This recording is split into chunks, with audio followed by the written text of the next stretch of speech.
Ini pertanyaan baik sekali. Dan saya pada waktu umur 17, saya menganggap saya mungkin sudah menghujat Roh Kudus. Sehingga saya kecewa sekali. Saya anggap diri tidak bisa masuk surga, tidak mungkin lagi diselamatkan, dan selama-lamanya akan masuk neraka. Saya 9 bulan di dalam lembah bayang-bayang maut seperti ini. Sampai satu hari saya baca satu tafsiran dari seorang pendeta tua sekali, namanya Wilson Wong. Dia mengatakan yang merasa diri hujat Roh Kudus dan ketakutan tidak bisa diselamatkan, orang ini belum menghujat Roh Kudus. Wah, saya dapat pengharapan. Kalau gini saya belum menghujat. Lalu saya terus membaca penjelasan. Lalu ada satu kalimat mengatakan, orang yang hujat Roh Kudus maka tidak mungkin lagi dia ditegur oleh Roh Kudus kalau dia berbuat dosa. Karena Roh Kudus masih mengerjakan sehingga engkau takut engkau berbuat dosa. Berarti Roh Kudus berada di hatimu dan Roh Kudus adalah yang memberi hidup kepadamu. Lalu bagaimana mengerti menghujat Roh Kudus tidak bisa diampuni? Menghujat anak bisa diampuni, menghujat bapak bisa diampuni, hanya menghujat Roh Kudus tidak bisa diampuni.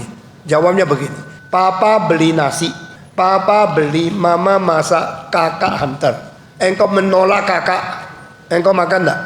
Yang dibeli, yang dimasak, dikirim. Engkau bilang, tidak mau, saya tidak mau kau kirim. Engkau tidak makan, akhirnya engkau mati kelaparan. Kenapa menolak kakak mati?